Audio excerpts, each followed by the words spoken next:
আল্লাহর নবী খাদিজাতুল কুবরা রাদিয়াল্লাহু তাআলা আনহার সাথে 25 বছর সংসার করেছে। 25 বছর। এই 25 বছরের মধ্যে শুধুমাত্র একজন স্ত্রী ছিল, খাদিজাতুল কুবরা রাদিয়াল্লাহু তাআলা আনহা। একটা মেয়েকেও এর মধ্যে নবী বিবাহ করেন নাই, একজনের সাথেই সংসার করেছেন। আল্লাহর নবীর যতগুলা সন্তান হয়েছে সব মা খাদিজাতুল কুবরা রাদিয়াল্লাহু তাআলা আনহার গর্ভেই আল্লাহ দিয়েছেন। এই খাদিজাতুল কুবরা কেমন ত্যাগ করেছে নবীর জন্য। যখন আল্লাহর নবীর সাথে বিবাহ হয়েছে ওই সময় খাদিজাতুল কুবরা ছিলেন আরবের অন্যতম শ্রেষ্ঠ ধনীদের একজন। বিবাহের সাথে সাথে আল্লাহর নবীর কাছে তার সব সম্পদ দিয়ে দিয়েছেন। নবী গরিব দুঃখীর মাঝে বিলু করে দিয়েছেন। এই খাদিজাতুল কুবরা কেমন সম্মান পেয়েছে। ইসলামের প্রথম মুসলমান হলেন খাদিজাতুল কুবরা রাদিয়াল্লাহু তাআলা আনহা। ঐতিহাসিকগণ বলেন দাওয়াতি কাজে আল্লাহর নবীর সহযোগিতার ক্ষেত্রে খাদিজাতুল কুবরার যে অবদান এটা দুনিয়ার অন্য কারো আর নাই। আল্লাহর নবী দিনের কাজে বাহির হইতেন, রাতে গভীর রাত হতো ফিরতে। একটা দিন আল্লাহর নবীর একবারের বেশি 2 বার টোকা দেওয়া লাগে নাই। আল্লাহর নবী দরজা টোকা দেওয়ার সাথে সাথে মা খাদিজাতুল কুবরা দরজা খুলে দিতেন। আল্লাহর নবী জিজ্ঞাসা করতেন, ও খাদিজা তুমি কি ঘুমাও নাই? খাদিজা বলতো, ইয়া রাসূলুল্লাহ আপনি দিনের কাজে বাহিরে আছেন, কত দুশমন আপনার, আপনি বাহিরে আর আমি নিশ্চিন্তে ঘরে ঘুমাবো, এটা কেমন করে হতে পারে? আপনি বাহিরে থাকলে আমার চোখে কখনো ঘুম আসে না। দেখেন স্ত্রী 15 বছরের বড়, কেমন আচরণ আল্লাহর নবীর সাথে। যাই হোক, ঘটনা যদি এক এক করে বলি অনেক লম্বা হবে। খাদিজাতুল কুবরা রাদিয়াল্লাহু তাআলা আনহা দুনিয়া থেকে চলে গেলেন। এরপরে যতগুলা বিবাহ আল্লাহর নবী করেছেন সবগুলা কার আদেশে করেছে? জোরে বলে।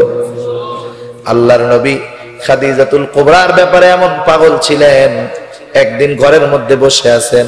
হায়রে, খাদিজাতুল কুবরা রাদিয়াল্লাহু তাআলা আনহার একটা বোন ছিল। বোনের গলার আওয়াজটাও খাদিজাতুল কুবরার মতো ছিল। এইবার দরজায় টোকা দিলেন, ডাক দিলেন, সালাম দিলেন। আল্লাহর নবী বলতেছেন এ জানি খাদিজার বোন হয়। নিজে গিয়া দরজা খুলে দিলেন আগ্রহের সাথে। স্বাভাবিক, এক ঘরে যদি 2 স্ত্রী থাকে, এক বেটার, যতই বুজুর্গ হোক ওই বেটা আর ওই বেটার বউগুলা একটু দ্বন্দ্ব লাগে না? সতীনের প্রতি একটু ইয়া লাগে। এটা মানুষের সহজাত একটা অভ্যাস, এটা দোষের কোনো কিছু না। এমন আচরণ দেখা আয়েশা সিদ্দিকা রাদিয়াল্লাহু তাআলা আনহা একটু মনে মনে ঈর্ষান্বিত হইতেন, হিংসা করতেন না। হিংসা আর ঈর্ষা আলাদা। হিংসা আর ঈর্ষা আলাদা। একজন মানুষের টাকা আছে, সে এটা দ্বীনের কাজে ব্যয় করে। আমি বলতে পারি আরে ওই লোকটার টাকাও দ্বীনের কাজে ব্যয় করে, আল্লাহ যদি আমারও দিত আমিও দিতে পারতাম। একজন সুন্দর কোরআন তিলাওয়াত করতে পারে, আপনি এটা ঈর্ষা করেন যে আরে আমি যদি কোরআন তিলাওয়াত করতে পারতাম। এইসব বিষয় ঈর্ষা হয়, হিংসা হয় না। ঈর্ষা করতেন, ঈর্ষা। আল্লাহর নবী বারবার খাদিজাতুল কুবরা রাদিয়াল্লাহু তাআলা আনহার কথা বলতেন। যখনই কোনো ছাগল গরু জবাই দিতেন, উট জবাই দিতেন, খাদিজাতুল কুবরা রাদিয়াল্লাহু তাআলা আনহার আত্মীয়দের বাড়ি দিতেন, বান্ধবীদের দিতেন, বোনদেরকে দিতেন। বলেন তো, এক বউ দুনিয়া থেকে চলে গেছে, আর এক বউ ঘরে। আপনি যদি গরু জবাই হওয়ার পরে ওই বোন তথা আপনার শালিরে গোশত পাঠান, আপনার বউ পিটানি লাগাবে, মনে হয় ওইটাকে বিয়ে করার ধান্দা করতেছে, তাই না? স্বাভাবিক একটু ঈর্ষা আসবে। আল্লাহর নবী এইভাবে করতেন। আয়েশা সিদ্দিকা রাদিয়াল্লাহু তাআলা আনহা একদিন বলতেছে, ইয়া রাসূলুল্লাহ একজন মহিলা আপনার চাইতে 15 বছরের বড়, একজন বৃদ্ধা মহিলা, তার মধ্যে কি ছিল যা আল্লাহ আমার মধ্যে দেয় নাই? কারণ আয়েশা সিদ্দিকা রাদিয়াল্লাহু তাআলা আনহা তো সুন্দরী ছিলেন, ভরা যৌবনা ছিলেন। আল্লাহর নবী বললেন, খবরদার, মনে রাখবা খাদিজাতুল কুবরা যদি বেঁচে থাকতো আমি অন্য কোন স্ত্রী কখনো গ্রহণ করতাম না। সাবধান, এমন কথা বলবা না। কারণ খাদিজা হলো আমার এমন দিনের স্ত্রী, যেই দিন সমগ্র দুনিয়া আমার বিপক্ষে চলে গেছে, শুধু খাদিজা আমার পাশে দাঁড়াইছে। যেই দিন আমার কোনো সম্পদ ছিল না, সেই দিন খাদিজা তার সম্পদগুলা দিয়া দ্বীনের জন্য সহযোগিতা করছে। সুতরাং খাদিজার ব্যাপারে তুমি কোনো সময় এমন কথা বলবা না। চিন্তা করে দেখেন, একটা স্বামী, তার চাইতে 15 বছরের বড় একজন বৃদ্ধা, এই স্ত্রীর ব্যাপারে তার কত মহব্বত, এটা অন্য কোনো কারণে নয়, কারণ ওই স্ত্রী তার স্বামীকে সন্তুষ্ট করতে পেরেছে। ইন্নাল্লাযীনা আমানু ওয়া আমিলুস সালিহাত কানাত লাহুম জান্নাতুল ফিরদাউসি নুজুলা। এক নম্বর শর্ত আল্লাহ তাআলা বলেন, নিশ্চয়ই যারা ঈমান এনেছে, ঈমান জান্নাতে যাওয়ার জন্য অন্যতম শর্ত হলো ঈমান। একটা মানুষ যদি ঈমান নিয়ে মারা যেতে পারে, শাস্তি ভোগ করার পরে হলেও একটা সময় জান্নাতে যাবে। কিন্তু একটা মানুষ যদি ঈমানের সাথে নেক আমল করে, ও জান্নাতে যাবে, তবে সাধারণ জান্নাতে নয়। আল্লাহ রব্বুল আলামিন তার জন্য জান্নাতুল ফেরদাউস তৈরি রেখে দিয়েছে। আল্লাহর নবী শিখায়া দেন, তোমরা আল্লাহর কাছে জান্নাত চাইবা, জান্নাতুল ফেরদাউস চাইবা। কেন? এটা আল্লাহ তাআলার আরশের নিচে, এবং আল্লাহ কয়েকটা বস্তুকে তার কুদরতি হাতে বানাইছেন। এর মধ্যে একটা হলো জান্নাতুল ফেরদাউসকে আল্লাহ তাআলা তার নিজ হাতে বানাইছেন। সুবহানাল্লাহ। সেজন্য আমরা আল্লাহর কাছে জান্নাতুল ফেরদাউস বেশি বেশি চাবো। তাহলে এক নাম্বার শর্ত হলো ঈমান, কারণ ঈমানবিহীন কোন মানুষ জান্নাতে যেতে পারবে না। দ্বিতীয় নাম্বার শর্ত হলো আল্লাহ তাআলা বলেন, ওয়া আমিলুস সালিহাত, নেক আমল। ঈমান এবং নেক আমল, এই দুইটা জিনিসের সমন্বয় যখন ঘটবে, জান্নাতের মেহমান হওয়া যাবে।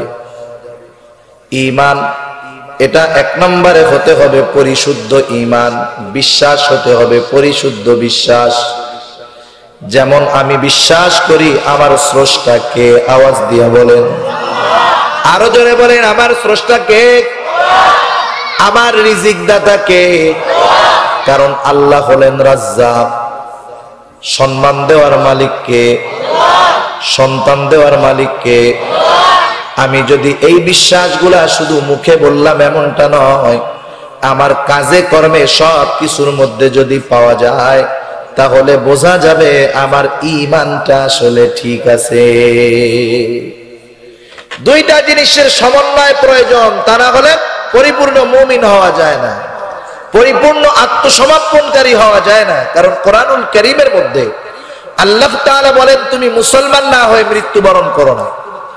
আল্লাহ তাআলা বলেন, ইয়া আইয়ুহাল্লাযীনা আমানুত্তাকুল্লাহ হাক্কা তুকাতিহি ওয়া লা তামুতুন্না ইল্লা ওয়া আনতুম মুসলিমুন। আল্লাহ রব্বুল আলামিন বলেন, হে ঈমানদারেরা, তোমরা আল্লাহ তাআলাকে ভয় করো, ভয় করার মতো ভয় করো, আর পরিপূর্ণ মুসলমান না হয়ে মৃত্যুবরণ করো না। আমাদেরকে কেউ যদি জিজ্ঞাসা করে আপনার ধর্ম কি, আমরা বলি ইসলাম। আপনার পরিচয় কি, আমি বলি মুসলমান। ঠিক না? সবাই বলি না আমরা মুসলমান? কিন্তু অনেকের ক্ষেত্রে এই কথাটা মিথ্যা হয়। আমরা মুমিন হতে পারি, কিন্তু সহজে সবাই মুসলমান হতে পারে না। কেন? আমি বলতেছি আস্তে আস্তে, কথা বুঝতেছেন? হাদিসের কিতাবগুলোর মধ্যে প্রসিদ্ধ একটা হাদিস আছে, যেই হাদিসটাকে বলা হয় হাদিসে জিবরিল। কেন হাদিসে জিবরিল বলা হয়? এর কারণ হলো, একদিন রাসূলুল্লাহ সাল্লাল্লাহু আলাইহি ওয়াসাল্লাম সাহাবাদেরকে নিয়ে বসে আছে। একটা মানুষ আসলো, কিন্তু এই মানুষটা যে অনেক লম্বা সফর করে আসছে, এই সফরের কোনো চিহ্ন এর মধ্যে পাওয়া যাইতেছে না। কারণ আরব দেশে তো আর তখন এসি গাড়ি ছিল না। এসি গাড়ি ছিল, বিমান ছিল না। যে ঢাকা থেকে কক্সবাজার কত দূর, বাই রোডে আসতে গেলে প্রায় 400 কিলোর মতো রাস্তা, বা তার বেশিও হতে পারে, কম বেশি হবে। আসলে একটা ক্লান্তি, কিন্তু বিমানে যদি আসে উনি টেরই পাবে না, আরামে চলে আসবে, ওনার সফরের ক্লান্তি ওনার মধ্যে থাকবে না। কিন্তু আরব দেশে মানুষ ঘোড়ায় অথবা হেঁটে সফর করত। অল্প কিছু দূর সফর করার পরে তার চুল মুখ ধুলায় মলিন হয়ে যাইত, বোঝা যাইত এই লোকটা সফর করে আসছে। কিন্তু যেই লোকটা এখন ওই মসজিদে নববীর মধ্যে আসলো, লোকটা অপরিচিত, আশেপাশে কেউ দেখে নাই, কিন্তু লোকটা যে অনেক দূর থেকে সফর করে আসছে এর কোনো আলামত ওনার মধ্যে নাই। পুরা টিপটাপ সিমসাম সুন্দর। এটা হলো জিবরাইল আলাইহিস সালাম মানব আকৃতিতে আসছেন। আসার পরে আল্লাহর নবীর সামনে হাঁটু দুইটা গেড়ে সুন্দর মতো হাঁটুর সাথে হাঁটু মিলায় দিয়া বসছেন। কয়েকটা প্রশ্ন জিবরাইল আলাইহিস সালাম সাহাবাদের সামনে আল্লাহর নবীকে করছে, কিন্তু প্রশ্নকারী যে জিবরাইল এখনো কিন্তু সাহাবারা জানে না, নবী কিন্তু জানেন। এর মধ্যে একটা প্রশ্ন জিবরাইল আলাইহিস সালাম আল্লাহর নবীকে করেছেন, মাল ঈমান, ঈমান কি? নবী আমার বললেন, আল্লাহর প্রতি বিশ্বাস রাখা, ফেরেশতাদের উপরে বিশ্বাস রাখা, কিয়ামতের দিনের উপরে বিশ্বাস রাখা, রাসূলগণের উপরে বিশ্বাস রাখা। এই কথাগুলা নতুন কথা নয়। আমরা যখন একেবারে ছোট মক্তবে যখন যাইতাম এই কথাগুলা শুনতাম, সবার মুখস্থ ছিল। মক্তব আছে আপনাদের এদিকে? আছে। এই মক্তবগুলায় এগুলা আমাদের শিক্ষা দিত। বর্তমানে গভর্নমেন্ট তো মাশাআল্লাহ ভাইজান বললেন, ইসলামী ফাউন্ডেশনের অধীনে অনেক জায়গায় এই মক্তব গণশিক্ষার কর্মসূচি চলতেছে। এগুলা ভালো একটা উদ্যোগ। যাই হোক, এই মক্তবের মধ্যে আমরা পড়তাম আমানতু বিল্লাহি ওয়া মালাইকাতিহি ওয়া কুতুবিহি ওয়া রুসুলিহি ওয়াল ইয়াউমিল আখির ওয়াল কদরি খাইরিহি ওয়া শাররিহি মিনাল্লাহি তাআলা। কোন সিপারা কায়দার মধ্যে বেশি লেখা থাকতো ওয়াল বাসি বাদাল মাউত। এটা কি আপনারা পড়ছেন?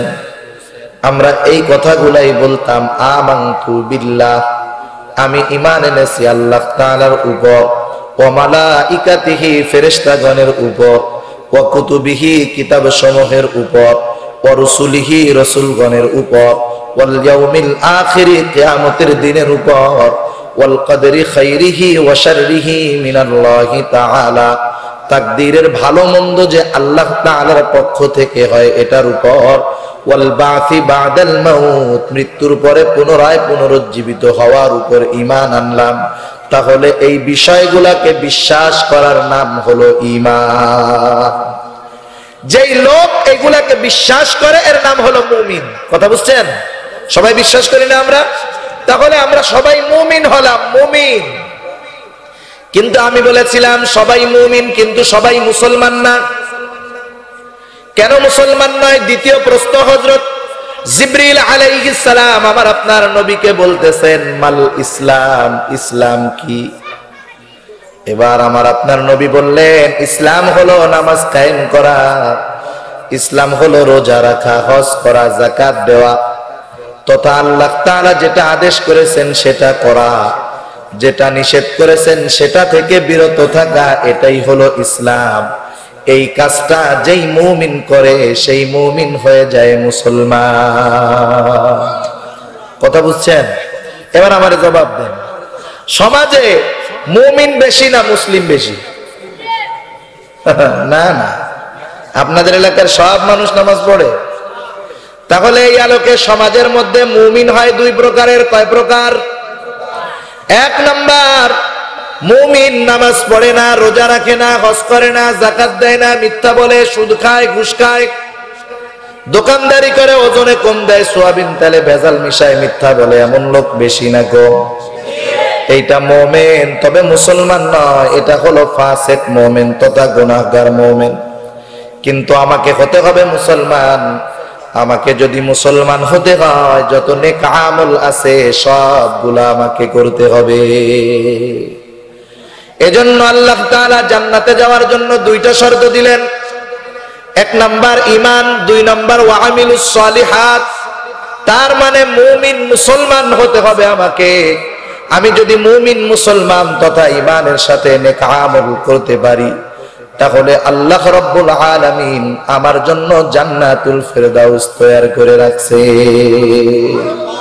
আবার ঈমানটা হতে হবে একেবারে খাঁটি ঈমান, যেই বিশ্বাসগুলা, যেই বিষয়গুলা আল্লাহ তাআলার সাথে সম্পৃক্ত, দুনিয়ার কোন মানুষের কাছে ওই বিষয়গুলোর সাথে আল্লাহকে মিলানো যাবে না।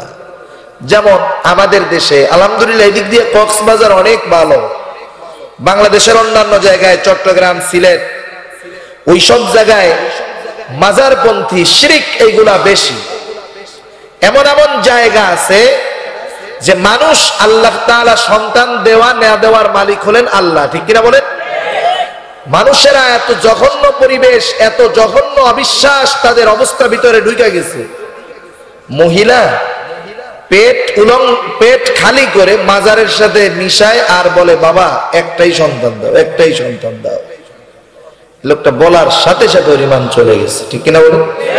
এরকম অনেক জায়গায় আছে।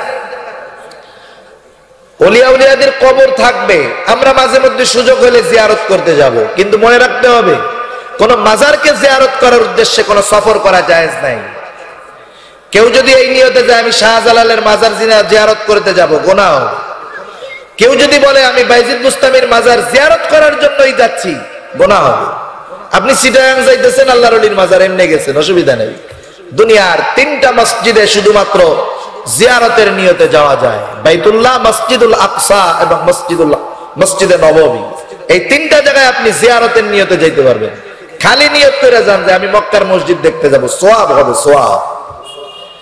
সেজন্য এইরকম জঘন্য শিরক আমাদের ভিতরে আছে যেগুলোর কারণে ঈমান চলে যায়, আছে না নাই? সেজন্য নবী আমার আরেক হাদিসের মধ্যে সতর্ক করে দিয়ে বলেন, যদিও জান্নাত পাওয়ার জন্য নেক আমল শর্ত, কিন্তু যদি তুমি পাহাড় পরিমাণ নেক আমল করো, কিন্তু তোমার ঈমানের মধ্যে যদি ত্রুটি থাকে, ইখলাসের মধ্যে যদি ত্রুটি থেকে যায়, আমল যতই হোক না কেন আল্লাহ তাআলার কাছে তা গ্রহণযোগ্য হবে না।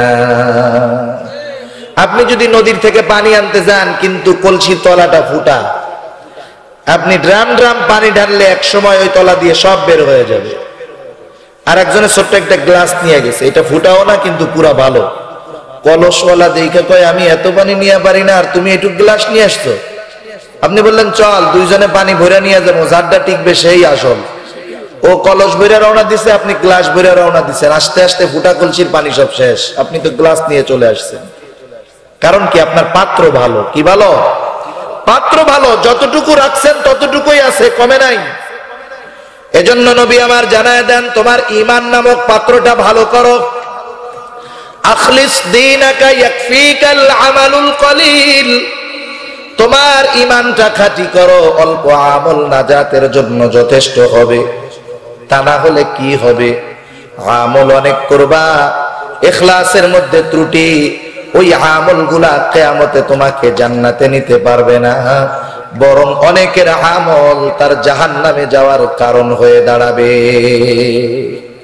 কারণ কিয়ামতের ময়দানে বান্দার সব আমল আল্লাহর সামনে হাজির করা হবে, আর আল্লাহ তাআলা মানুষের সব বিষয়ের খবর রাখেন কি রাখেন না? সব জানেন আল্লাহ তাআলা। আমি কি করি না করি সব জানেন কে? আমি কি দেখি না দেখি সব দেখেন কে? আল্লাহ তাআলা বলেন, ইয়ালামু খাইনাতাল আ'য়ুন ওয়া মা তুখফিস সুদূর। আমি চোখের কি খেয়ানত করি? চোখের খেয়ানত বুঝেন? চোখের খেয়ানত, চোখ দিয়ে আমি যে খারাপটা দেখি, চোখ দিয়ে বেগানা নারী দেখি, এগুলা হলো চোখের খেয়ানত। চোখের গুনাহ, চোখের খেয়ানত। শুধু চোখের খেয়ানতের খবর আল্লাহ রাখেন না, বলেন ওয়া মা তুখফিস সুদূর, তোমার অন্তরের মধ্যে কি আছে সেই খবর আমি আল্লাহর কাছে আছে। লুকানোর উপায় আছে? উপায় নাই। এখন আমি কোন উদ্দেশ্যে আমল করি, কার সন্তুষ্টির জন্য আমল করি, আল্লাহ জানেন কি জানেন না? সব আমল ঢালাই ভাবে আল্লাহর সামনে নেওয়া হবে। আল্লাহ তো জানেন কোন আমল আমার জন্য করছে আর কোনটা আমার জন্য করে নাই। আল্লাহ তাআলা বলেন, ওয়াকাদিমনা ইলা মা আমিলু মিন আমালিন ফাজআলনাহু হাবাআম মানসুরা। আল্লাহ রাব্বুল আলামিনের সামনে যখন সব আমল উপস্থিত করা হবে, শুধুমাত্র যেই আমলগুলা আল্লাহর সন্তুষ্টির জন্য করা হয়েছে, ঈমান ঠিক ছিল তবে আমল কম, ওই আমলগুলা ব্যতীত আল্লাহ রাব্বুল আলামিন বাকি যত আমল আছে সবগুলাকে আল হাবাউল মানসুরে আল্লাহ পরিণত করে দিবে। আল হাবাউল মানসুর বুঝছেন এটার অর্থ কি? বুঝতে পারছেন? আল হাবাউল মানসুর হলো, কেমনে বুঝাই? টিনের ঘর আছে আপনাদের এদিকে? টিনের ঘরে মাঝে মধ্যে স্ক্রু খোলা হয়, মাঝে মধ্যে দুই একটা ছিদ্র থাকে, থাকে না? যখন প্রখর রোদ উঠে, ঘর দরজা জানালা সব আটকানো, চালের উপরে সূর্যের আলো যখন পড়ে, ওই যে চালের উপরে যে ছিদ্র থাকে, ছিদ্রের মধ্যে দিয়ে আলো ঘরে ঢুকে, দেখছেন না? আলোর একটা রেখা দেখা যায়। অন্ধকারের মধ্যে ওই আলোটার দাগের মধ্যে দেখা যায় হাজার হাজার অগণিত ময়লা উঠতেছে, দেখা যায় না? ওই ময়লা এই জায়গা ভরা, কিন্তু কি আলোর তীব্রতা নাই, এই জন্য দেখা যায় না। অনেক সময় অনেকের বিদেশ থেকে টর্চ লাইট আনে, চিকন আলো, পরিষ্কার রাস্তায় মারে, দেখা যায় যে আলোর মধ্যে শুধু ধুলা আর ময়লা, দেখা যায় না?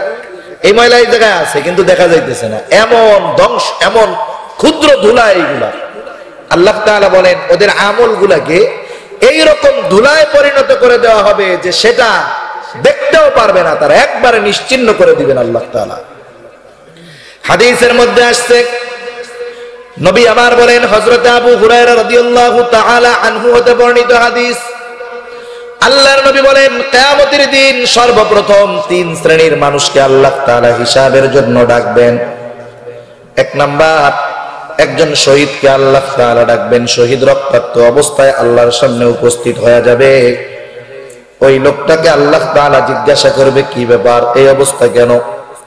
শহীদ আল্লাহর কাছে বলবে, আল্লাহ, আপনার দ্বীন আপনার জমিনে কায়েম করার জন্য কাফেরদের বিরুদ্ধে জিহাদ করতে করতে আমি জীবনটা দিয়ে দিয়েছি। আল্লাহ তাআলা বলবেন, এত স্বাদের জীবন জিহাদ করতে করতে দিয়া দিলা, উদ্দেশ্য তোমার কি ছিল? ওই লোকটা তখন বলবে, আল্লাহ, মূল উদ্দেশ্য ছিল আপনার সন্তুষ্টি কামনা। আল্লাহ তাআলা বলবেন, না বান্দা, তুমি মিথ্যা বলতেছো, কারণ আমি আল্লাহ তোমার অন্তরের খবর জানি। তুমি জিহাদ করেছো এই উদ্দেশ্যে যাতে করে মানুষ তোমাকে বড় বীর বলে, বাহাদুর বলে, এই উদ্দেশ্যে জিহাদ করছো। দুনিয়ায় তুমি তা পেয়ে গেছো, দুনিয়ার মানুষ তোমাকে বীর বলেছে, বাহাদুর বলেছে। সুতরাং আজকে আমি আল্লাহর তরফ থেকে তোমার জন্য কিছু নাই, তুমি চলে যাও, তোমার ঠিকানা হলো চিরস্থায়ী জাহান্নাম। দুই নম্বরে আল্লাহ তাআলা একজন দানবীরকে ডাকবেন। আল্লাহ তাআলা জিজ্ঞাসা করবেন, ও গোলাম, এত কষ্টের উপার্জিত সম্পদ তুমি কোন কাজে ব্যয় করছো? ওই লোকটা বলবে, আল্লাহ, আপনার দেওয়া সম্পদ আমি মানুষের মধ্যে দান করেছি। যার ঘর নাই তারে ঘর বানায় দিয়েছি, রাস্তা নাই রাস্তা বানায় দিয়েছি, খাবার নাই খাবার কিনে দিয়েছি। আল্লাহ তাআলা বলবেন, কোন উদ্দেশ্যে তুমি তোমার এই উপার্জিত সম্পদগুলা ব্যয় করেছো? ওই লোকটা বলবে, আল্লাহ, আপনার সন্তুষ্টির জন্য। আল্লাহ তাআলা বলবেন, না বান্দা, আমি আল্লাহ তোমার অন্তরের খবর জানি। তুমি দান করেছো যাতে করে দুনিয়ার মানুষ তোমাকে দানবীর বলে, সমাজ সেবক বলে, গরিবের বন্ধু বলে। যে উদ্দেশ্যে দান করছো দুনিয়ায় তুমি তা পেয়ে গেছো। সুতরাং আজকে আমি আল্লাহর তরফ থেকে তোমার জন্য কিছু নাই, তুমি চলে যাও, তোমার ঠিকানা হলো চিরস্থায়ী জাহান্নাম। তিন নম্বরে একজন কারি সাহেবকে ডাকা হবে। আল্লাহ জিজ্ঞাসা করবেন, এত সুন্দর সুললিত কণ্ঠে তুমি কোরআন তিলাওয়াত করতে কি উদ্দেশ্যে? ওই লোকটা বলবে, আল্লাহ, আমি শুধুমাত্র কোরআন তিলাওয়াত করতাম আপনার সন্তুষ্টির জন্য। আল্লাহ বলবেন, না বান্দা, আমি আল্লাহ তোমার অন্তরের খবর জানি। তুমি কোরআন তিলাওয়াত আর মানুষ তোমাকে কারি বলে। যে উদ্দেশ্যে তুমি কোরআন শিখছো দুনিয়ায় তুমি তা পেয়ে গেছো। আজকে আমি আল্লাহর তরফ থেকে তোমার জন্য কিছু নাই, তুমি চলে যাও, তোমার ঠিকানা হলো চিরস্থায়ী জাহান্নাম। এমন তিনটা জিনিস, জীবন দিল, মাল দিল, এত কষ্ট করে আলেম হলো, হাফেজ হলো, কিন্তু আল্লাহর সন্তুষ্টি উদ্দেশ্য নাই, যার কারণে আমল বাতিল, জাহান্নামে যাওয়া লাগলো। ঠিক কিনা বলো? আমার আগে হযরত বলে গেছে না, যে ছোট ছোট নেক আমল যদি ইখলাসের সাথে হয় ওইটা নাজাতের কারণ হয়। পাপিষ্টা মহিলার কথা, ইখলাসের সাথে মোজা ভিজাইয়া পানি খাওয়াইছে কুকুরকে, সন্তুষ্টি উদ্দেশ্য আল্লাহর, আল্লাহ মাফ করে দিছে, ছোট আমল। সেজন্য আমরা আমাদের ঈমানকে পরিশুদ্ধ করব। আমল যদি অল্প হয়, ওই আমল আমাকে নাজাত দিতে পারবে, কিন্তু আমল যদি অনেক হয়, ঈমান যদি পরিশুদ্ধ না থাকে, ওই আমল আমাকে জাহান্নাম থেকে বাঁচাতে পারবে না। ঠিক কিনা বলো? সেজন্য আমরা নেক আমল করব, মুসলমান হব, নামাজ পড়ব। খালি ওয়াজ শুনলাম এটা হবে না, আমাকে নামাজ পড়তে হবে, মুসলমান হতে হবে। ঠিক কিনা? কারণ আল্লাহ তাআলা বলছে ওয়ালা তামুতুন্না ইল্লা ওয়া আনতুম মুসলিমুন, তুমি মুসলমান না হয়ে মৃত্যুবরণ করো না। তার মানে কি? নামাজি না হয়ে মরো না, দানকারী না হয়ে মরো না, হজ যদি ফরজ হয় হাজি না হয়ে মরো না, যাকাত যদি ফরজ হয় যাকাত দেনেওয়ালা না হয়ে মরো না। সেজন্য আমাকে বুঝতে হবে যে আমাকে কি আমলগুলা করতে হবে, সাথে সাথে ঈমান ঠিক রাখতে হবে। এই গেল পুরুষদের জন্য ওয়াজ। মহিলা মা বোনরাও অনেক আছেন, তাদের জন্য কিছু কথা বলার দরকার আছে না নাই? দ্বিতীয় আরেকটা হাদিস আমি আপনাদের খেদমতে পাঠ করেছি। মা বোনরা তো অনেক ব্যস্ত থাকেন। আসলে আমাদের দেশের অবস্থা হলো অন্যরকম।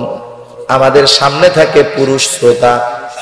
আমরা পুরুষ শ্রোতাদেরকে মজা দেওয়ার জন্য, আনন্দ দেওয়ার জন্য অনেক সময় মা বোনদের ব্যাপার কথাগুলা তির্যক ভাবে তাদের সামনে তুলে ধরি, মজা দেই।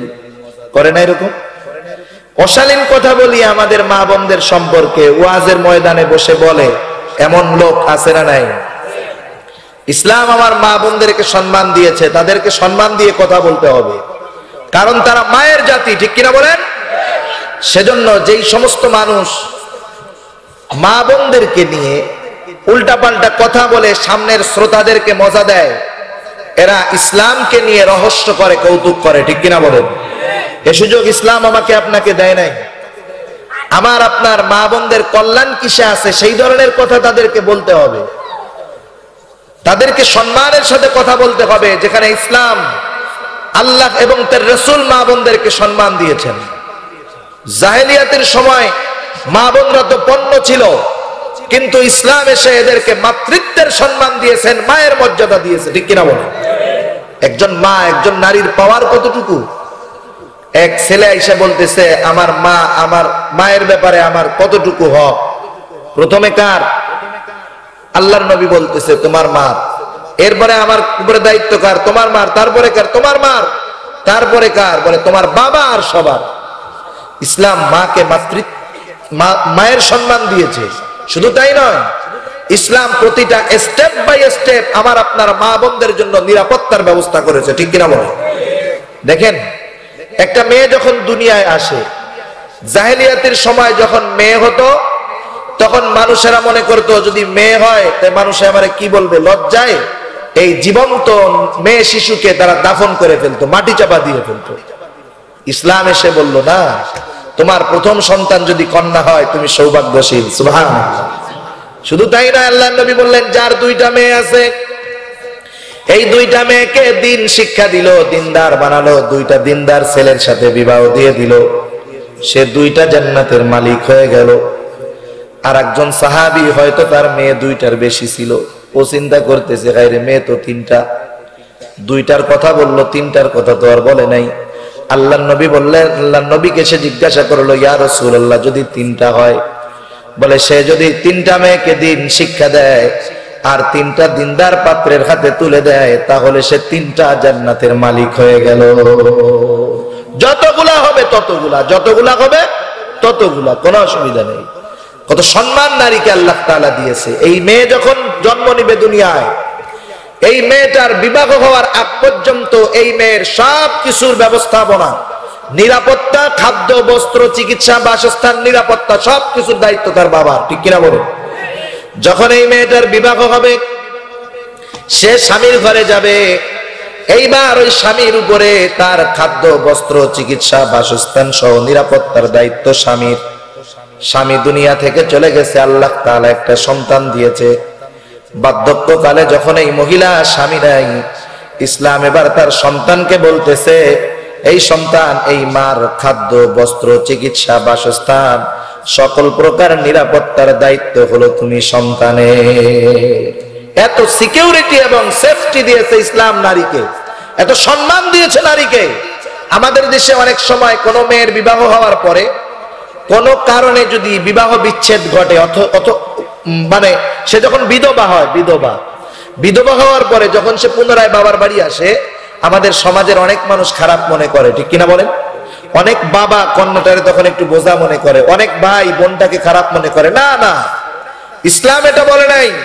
ইসলাম বলেছে ওই মেয়ের যতদিন বিবাহ না হবে পুনরায়, বিবাহের আগে যেমন তার বাবার উপরে, ভাইয়ের উপরে তার খাদ্য, বস্ত্র, চিকিৎসা, বাসস্থান, নিরাপত্তার দায়িত্ব ছিল, এখন আবারও দায়িত্ব তাদের উপর। সুবহানাল্লাহ। এত সম্মান যেখানে আল্লাহ দিলেন, এত নিরাপত্তা যেখানে আল্লাহ দিলেন, আপনি কেন সেখানে মা বোনদের ব্যাপারে অশ্লীল অশালীন কথা বলে সামনের শ্রোতাদেরকে আনন্দ দেন? এগুলা ইসলাম পছন্দ করে না। আর এই কথাগুলা বলা আমানতের খেয়ানত হবে, ঠিক কিনা বলুন? সেজন্য আমরা মা বোনদেরকে এমন কিছু কথা বলবো যেগুলার মাধ্যমে সে কথাগুলা গ্রহণ করে আমলি হতে পারে, ঠিক কিনা বলেন?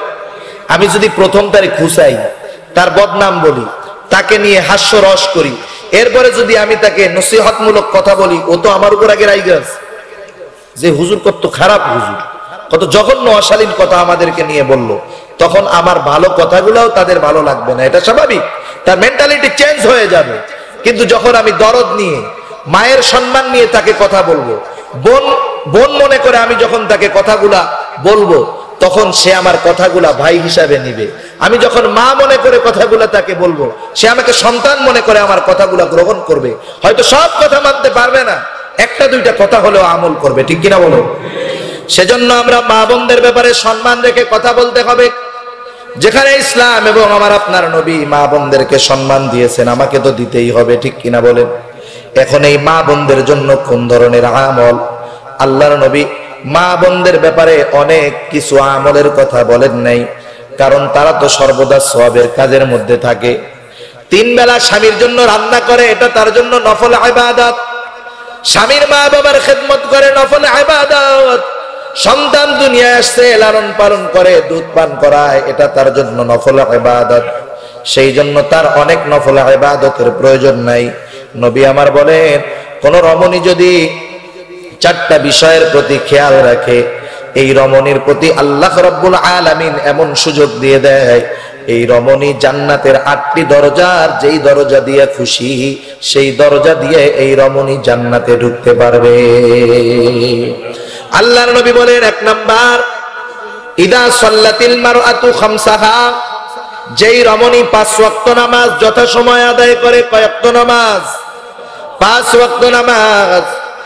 আমাদের দেশে অধিকাংশ সময় মা বোনরা সংসারের ব্যস্ততার কারণে 5 ওয়াক্ত নামাজ যথাসময়ে পড়ে না। এই ব্যাপারটায় তাদের অবশ্যই আরো যত্নবান হতে হবে। তারা 5 ওয়াক্ত নামাজ যথাসময়ে আদায় করবে, নামাজের ব্যাপারে গাফিলতি করবে না। 2 নম্বর, নবী আমার বলেন, ওয়াসামাত শাহরাহা, সামনে রোজার মাস আসতেছে, রোজা রাখবে। রোজার মাসে কি রাখবে? রোজা রাখবে। যেহেতু রোজার মাস আসতেছে, একটা কথা বলারই দরকার। দেখেন, রোজা শুধু না খেয়ে থাকার নাম রোজা না। না খেয়ে থাকার নামই যে রোজা এমনটা নয়। স্বামী স্ত্রীর মধ্যে কিছু আচরণ আছে, এগুলা থেকে বিরত থাকার, না খেয়ে থাকা, এটার নাম রোজা নয়। কারণ প্রতিটা অঙ্গ প্রত্যঙ্গের রোজা আছে, প্রতিটা অঙ্গ প্রত্যঙ্গের রোজা আছে। এজন্য রাসূলুল্লাহ সাল্লাল্লাহু আলাইহি ওয়াসাল্লাম বলেন, কিছু মানুষের রোজা আছে, এটা শুধু না খেয়ে থাকার নামান্তর। এর দ্বারা শুধু রোজার ফরজটাই আদায় হয়, কিন্তু আলাদা কোনো ফ্যাসিলিটি পাওয়া যায় না। যেমন নবী আমার বলেন, আস-সাওমু জুন্নাতুন, সওম হলো ঢাল। কিসের ঢাল? জাহান্নামের আগুন ঠেকায় দিবে সওম। কিন্তু যেই সওমের মধ্যে গুনাহ আছে, গীবত আছে, পরনিন্দা আছে, এই সওম দুর্বল সওম, ও জাহান্নামের আগুন ঠেকাতে পারবে না। এটা শুধু আল্লাহর আদেশ মানা হবে, কিন্তু এই সওমের দ্বারা জাহান্নামের আগুন থেকে বাঁচা যাবে না। সেজন্য রোজার মাসে যেটা হয়, আমরা দেখি বা শুনি যে মা বোনদের এই সময় একটু ব্যস্ততা কম থাকে। কম থাকে না? কারণ রান্না বান্না নাই। অনেক সময় কয়েক বোন, কয়েকজন মা এক জায়গায় হন, ওনারা কিছু কথাবার্তা বলতে বলতে এক সময় গীবত, পরনিন্দা, অপবাদ পর্যন্ত চলে যায়। শয়তান আস্তে আস্তে তাদেরকে খারাপ কথাগুলোর দিকে নেয়, গীবতের দিকে নিয়ে যায়। তখন এই রোজাদার মানুষগুলার মজলিসটা হয়ে যায় গীবতের মজলিস, গোনার মজলিস।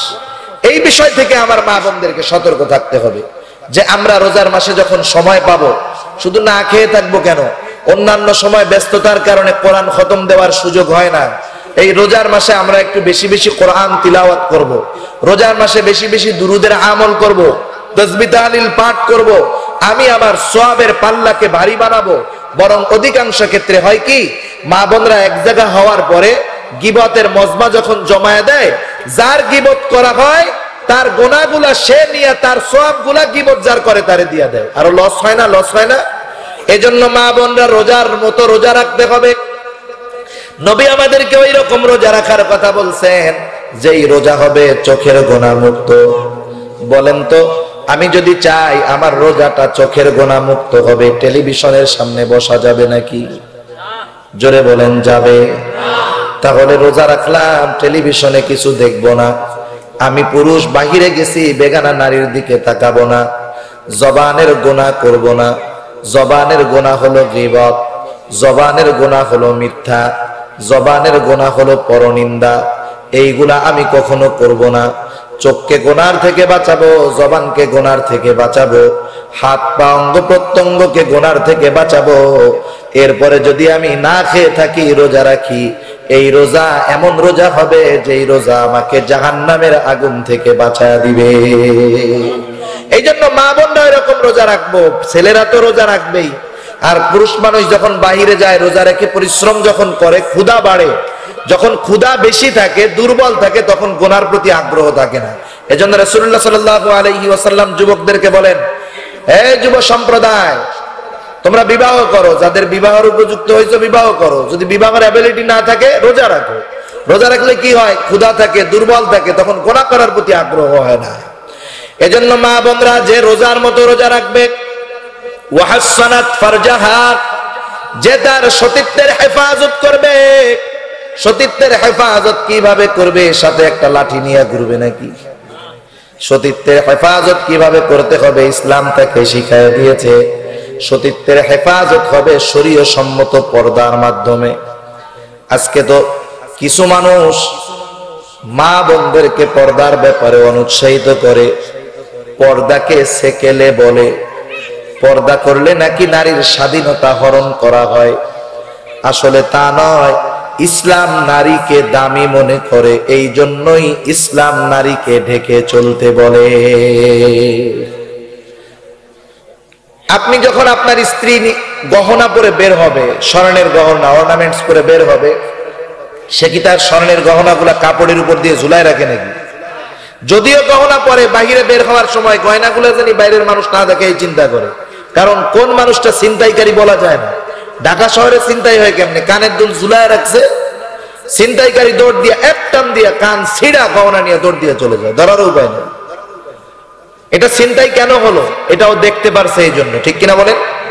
এই দামি জিনিসটা দেখছে, ওইটার প্রতি ওর আগ্রহ যাচ্ছে, এই জন্য টান দিয়ে ছেড়ে নিয়ে চলে গেছে।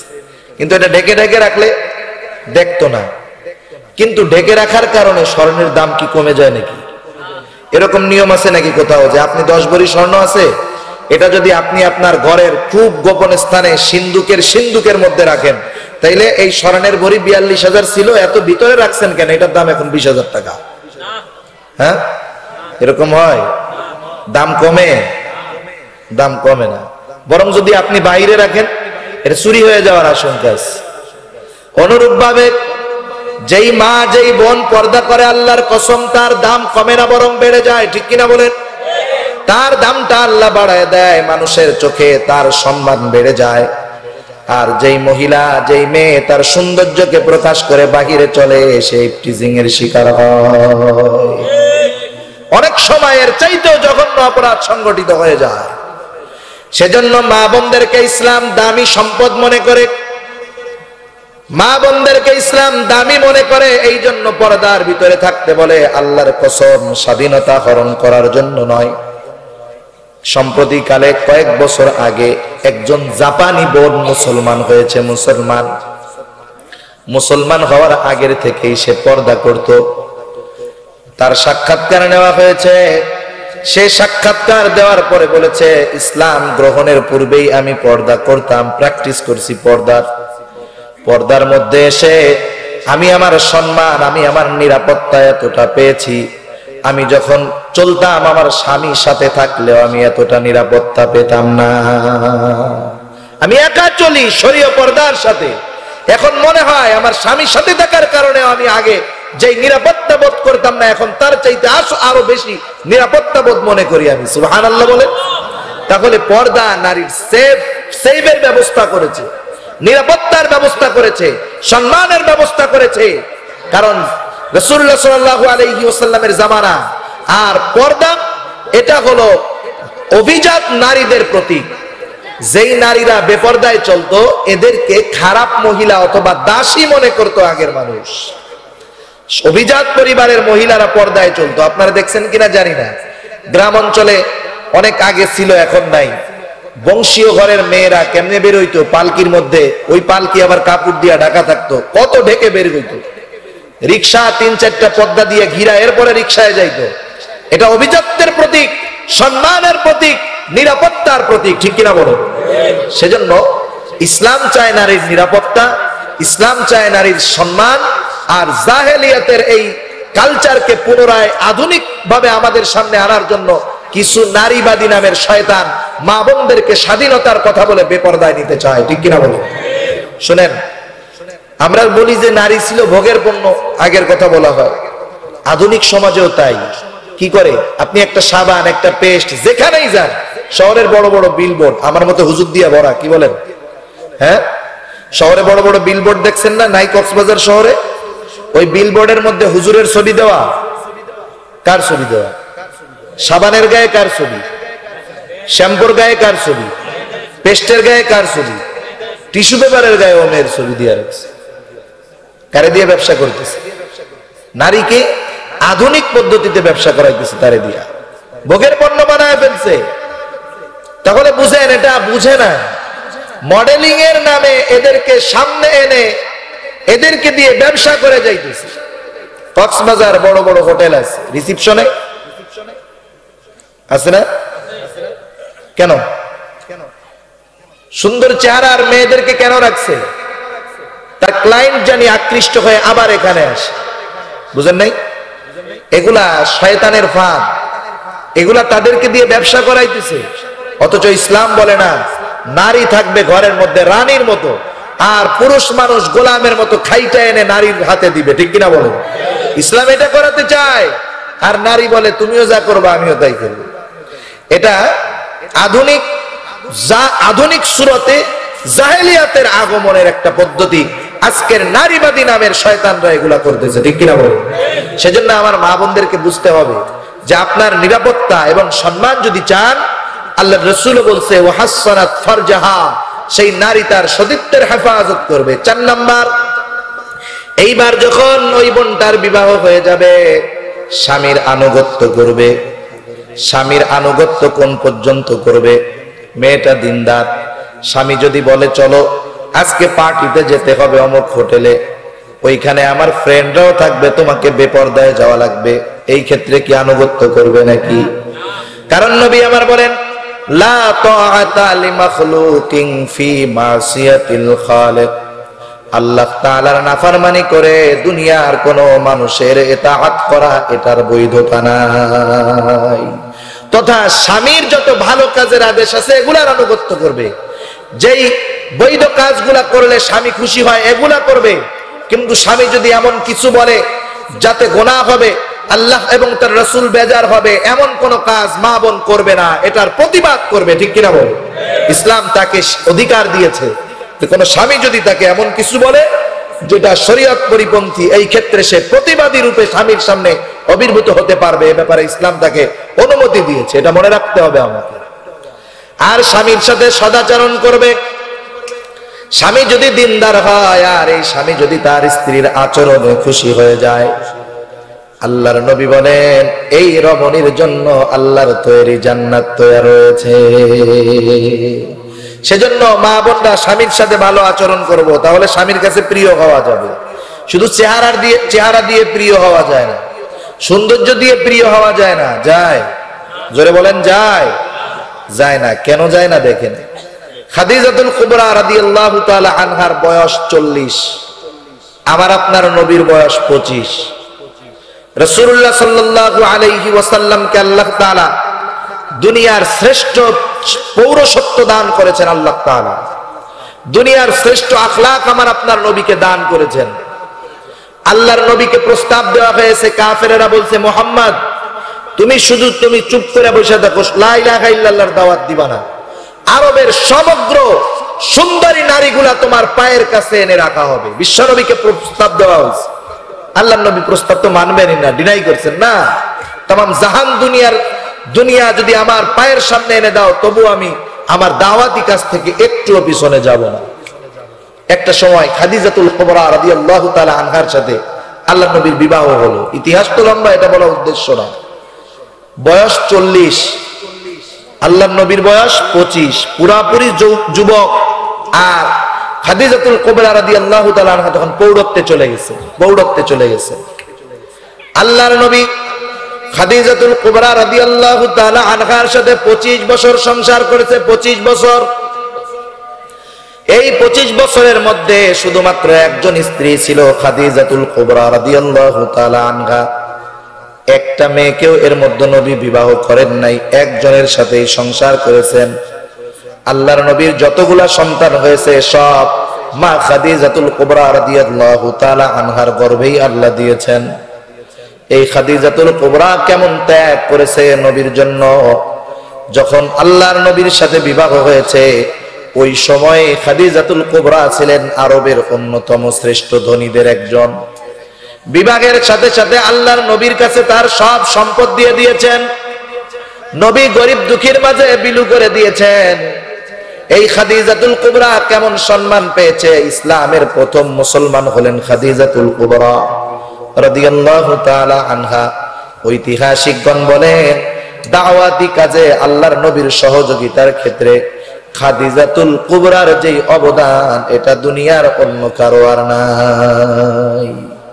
কারণ আল্লাহর নবীর সহযোগী খাদিজাতুল কুবরা তখন ছিলেন যখন দুনিয়ার মধ্যে কেউ মুসলমান নয়। যখন ওহী আসলো আমার আপনার নবীর কাছে, নবুয়তি পেলেন, সর্বপ্রথম যখন স্ত্রীর কাছে আসলেন কাঁপতে কাঁপতে আয়েশা বলতেছে যে আমাকে মনে হয় শয়তানে আসর করছে। জিবরাইল আমিন চাপ দিছে না, ইকরা বিসমি রাব্বিকাল্লাযী খলাক, পড়ো পড়ো। একবার দুইবার তিনবার বলে পড়ো, বলে আমি তো পড়তে পারি না, আমি তো কারি না, আমি কিভাবে পড়বো। এক চাপ দিছি, চাপ দিয়ে পড়ো ইকরা বিসমি রাব্বিকাল্লাযী খলাক খলাকাল ইনসানা মিন আলাক ইকরা ওয়া রাব্বুকাল আকরাম আল্লাযী আল্লামা বিল কলম আল্লামাল ইনসানা মা লাম ইয়ালাম। এক চাপ দিছি। আল্লাহর নবী ভয় পেয়ে গেছে, কাঁপতে কাঁপতে ঘরে চলে আসছে। প্রথম তো বুঝতে পারেন না। আয়েশা বলতেছে এই অবস্থা, কাঁপতেছে আর বলতেছে আমাকে মনে হয় শয়তানে আসর করছে। সাথে সাথে খাদিজাতুল কুবরা রাদিয়াল্লাহু তাআলা আনহা বলেন না, আপনাকে শয়তানে আসর করতে পারে না। কেন? কারণ আপনি আত্মীয়তার সম্পর্ক ঠিক রাখেন, আপনি ইয়াতিম মিসকিনকে ভালোবাসেন, আপনি গরিবকে ভালোবাসেন, অসহায়কে কাপড় দেন, অন্ন দেন। এটা হতে পারে না। দেখুন স্ত্রীর কতটা সহযোগিতা তার মধ্যে ছিল। আরাকা বিন নাওফেলের কাছে নিয়ে গেল।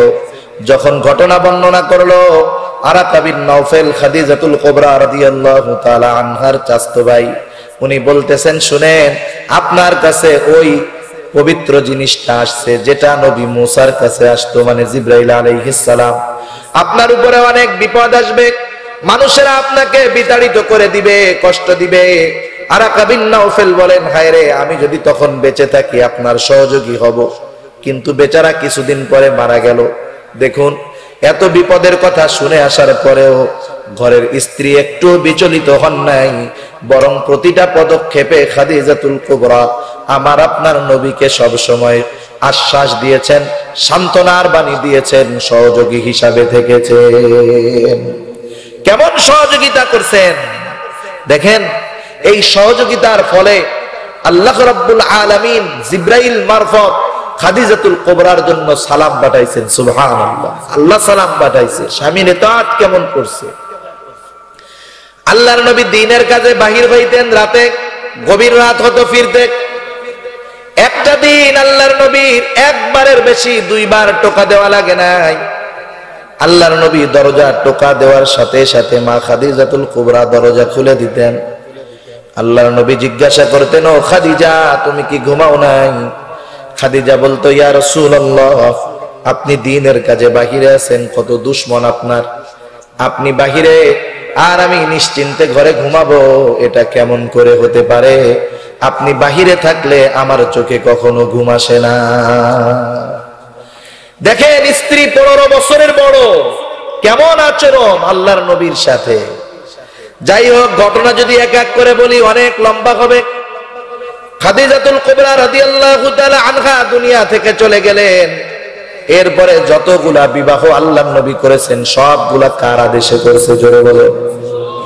আল্লাহর নবী খাদিজাতুল কুবরার ব্যাপারে এমন পাগল ছিলেন, একদিন ঘরের মধ্যে বসে আছেন, হায়রে খাদিজাতুল কুবরা রাদিয়াল্লাহু তাআলা আনহার একটা বোন ছিল, বোনের গলার আওয়াজটাও খাদিজাতুল কুবরার মতো ছিল। এইবার দরজায় টোকা দিলেন, ডাক দিলেন, সালাম দিলেন। আল্লাহর নবী বলতেছেন এ জানি খাদিজার বোন হয়, নিজে গিয়া দরজা খুলে দিলেন আগ্রহের সাথে। স্বাভাবিক এক ঘরে যদি দুই স্ত্রী থাকে, এক বেটার, যতই বুজুর্গ হোক ওই বেটা আর ওই বেটার বউগুলা একটু দ্বন্দ্ব লাগে না? সতীনের প্রতি একটু ইয়া লাগে, এটা মানুষের সহজাত একটা অভ্যাস, এটা দোষের কোনো কিছু না। এমন আচরণ দেখা আয়েশা সিদ্দিকা রাদিয়াল্লাহু তাআলা আনহা একটু মনে মনে ঈর্ষান্বিত হইতেন, হিংসা করতেন না। হিংসার ঈর্ষা আলাদা, হিংসার ঈর্ষা আলাদা। একজন মানুষের টাকা আছে, সে এটা দ্বীনের কাজে ব্যয় করে। আমি বলতে পারি আরে ওই লোকটার টাকাও দ্বীনের কাজে ব্যয় করে, আল্লাহ যদি আমারও দিত আমিও দিতে পারতাম। একজন সুন্দর কোরআন তিলাওয়াত করতে পারে, আপনি এটা ঈর্ষা করেন যে আরে আমি যদি কোরআন তিলাওয়াত করতে পারতাম। এইসব বিষয় ঈর্ষা হয়, হিংসা হয় না। ঈর্ষা করতেন, ঈর্ষা। আল্লাহর নবী বারবার খাদিজাতুল কুবরা রাদিয়াল্লাহু তাআলা আনহার কথা বলতেন। যখনই কোনো ছাগল গরু জবাই দিতেন, উট জবাই দিতেন, খাদিজাতুল কুবরা রাদিয়াল্লাহু তাআলা আনহার আত্মীয়দের বাড়ি দিতেন, বান্ধবীদের দিতেন, বোনদেরকে দিতেন। বলেন তো, এক বউ দুনিয়া থেকে চলে গেছে, আর এক বউ ঘরে। আপনি যদি গরু জবাই হওয়ার পরে ওই বোন তথা আপনার শালিরে গোশত পাঠান, আপনার বউ পিটানি লাগাবে, মনে হয় ওইটাকে বিয়ে করার ধান্দা করতেছে, তাই না? স্বাভাবিক একটু ঈর্ষা আসবে।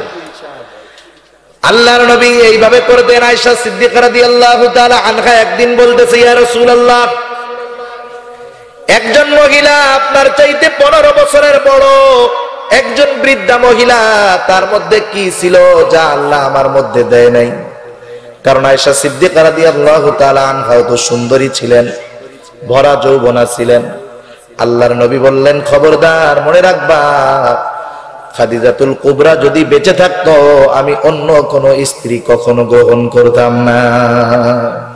সাবধান, এমন কথা বলবা না, কারণ খাদিজা হলো আমার এমন দিনের স্ত্রী, যেই দিন সমগ্র দুনিয়া আমার বিপক্ষে চলে গেছে শুধু খাদিজা আমার পাশে দাঁড়াইছে। যেই দিন আমার কোনো সম্পদ ছিল না, সেই দিন খাদিজা তার সম্পদগুলা দিয়া দ্বীনের জন্য সহযোগিতা করছে। সুতরাং খাদিজার ব্যাপারে তুমি কোনো সময় এমন কথা বলবা না। চিন্তা করে দেখেন, একটা স্বামী তার চাইতে 15 বছরের বড় একজন বৃদ্ধা, এই স্ত্রীর ব্যাপারে তার কত মহব্বত, এটা অন্য কোনো কারণে নয়, কারণ ওই স্ত্রী তার স্বামীকে সন্তুষ্ট করতে পেরেছে। সেজন্য মা বোনদের জন্য সহজ। আল্লাহ নবী বলতেছেন ওয়া তাআত বা'লাহা, স্বামীর আনুগত্য করবে, তার লাভ কি? নবী বলেন দাখালাত মিন আইয়াব ওয়াবিল জান্নাতি শাআত, তাহলে এই মহিলা জান্নাতের যেই দরজা দিয়ে খুশি সেই দরজা দিয়ে প্রবেশ করতে পারবে। সুবহানাল্লাহ। উনি যদি জান্নাতুল ফেরদাউসে যাইতে চায়, পারবে কি পারবে না? কত সহজ কাজ। সেজন্য আমাকে আপনাকে জান্নাতুল ফেরদাউসের মেহমান হতে হবে। দেখেন, আপনি যত বড় সম্মানিত মানুষের বাড়ির মেহমান হন না কেন, মেহমান কয়দিন থাকবেন? তিন মেহমানগিরি নাই, ওই বাড়ির লোকের মতোই হয়ে যেতে হবে। জান্নাত হলো এমন এক মেহমানদারির জায়গা, ও জায়গা সব সময় মেহমান। সুবহানাল্লাহ বলুন। আল্লাহ তাআলা বলেন জান্নাতের মেহমানদারি কেমন? খালিদিনা ফিহা, সেখানে তারা সব সময় মেহমান থাকবে। লা ইয়াবগুনা আনহা হিওয়ালা, মেহমান কোন বাড়ির যদি আমি আপনি মেহমান হই, চিন্তা করি আজকে একদিন, 2 দিন, 3 দিন মেহমানের পরে তো শেষ, এরপরে তো চলে যেতে হবে। কিন্তু যখন মানুষেরা জান্নাতে যাবে, চিরস্থায়ী মেহমান হয়ে যাবে, আল্লাহ তাদের মেজবান হয়ে যাবে। কোন মানুষের মধ্যে এমন চিন্তাও আসবে না যে হয়তো জান্নাত থেকে আমাকে বাহির হয়ে যেতে পারে, মানুষের অন্তরে এমন চিন্তাও আসবে না। আর ওইখানে কি থাকবে? ওইখানে এমন কিছু থাকবে, আল্লাহ তাআলা বলেন তোমার মনে যা চায় ওইখানে আল্লাহ তাআলা সবকিছুর ব্যবস্থা রেখে দিয়েছে। তার মানে জান্নাতে আপনি যাবেন, মেহমান তার মন মতো খাবে, মেজবান যা খাওয়াবে তা না। বুঝেন নাই? আপনার মন যা চাবে আপনি তাই খাইতে পারবেন। এখন বলেন, আমি যদি ওই জান্নাতে যেতে পারি তাহলে সফল না বিফল? এই সফলতা নারী পুরুষ সবাই চায় না? সবাই চায়। এই জন্য আমাকে আপনাকে সফল হতে হবে। জান্নাতে গেলেই সফল হওয়া যায়। আর সবচেয়ে বড় সফল তো সে যে জান্নাতুল ফেরদাউসের মেহমান হতে পারে। তাহলে জান্নাতুল ফেরদাউসের মেহমান হলে কি করতে হবে? আল্লাহ তাআলা বলেন, ইন্নাল্লাযীনা আমানু ওয়া আমিলুস সালিহাত কানাত লাহুম জান্নাতুল ফেরদাউসি নুজুলা। কয়টা শর্ত? দুইটা শর্ত। এক নাম্বার ঈমান, দুই নাম্বার নেক আমল। নেক আমল গ্রান্টেড হবে তখন, ঈমান খাঁটি থাকবে যখন। ঈমান যদি খাঁটি হয় নেক আমল অনেক লাগবে না। নবী বলেন, আখলিস দীনাকা ইয়াকফিকাল আমালুল কলিল। ঈমান খাঁটি করো, অল্প আমল জান্নাতে যাওয়ার কারণ হয়ে যাবে। মা বোনদেরকে আল্লাহ বলতেছে চারটা কাজ করো। তুমি এক নাম্বার, তুমি 5 ওয়াক্ত নামাজ যথাসময়ে পড়ো। 2 নাম্বার, রমজানের রোজা যথাযথভাবে রাখো। সতীত্বের হেফাজত করো, স্বামীর আনুগত্য করো। যেই দরজা দিয়া খুশি সেই দরজা দিয়া জান্নাতে ঢুকতে পারবা। আল্লাহ সুবহানাহু ওয়া তাআলা আমাদেরকে চূড়ান্ত দিনের চূড়ান্ত সফলতা দান করুক। জোরে বলেন আমিন। ওয়া আখিরু দাওয়ানা আলহামদুলিল্লাহি রাব্বিল আলামিন। আসসালামু আলাইকুম ওয়া রাহমাতুল্লাহি ওয়া বারাকাতুহু।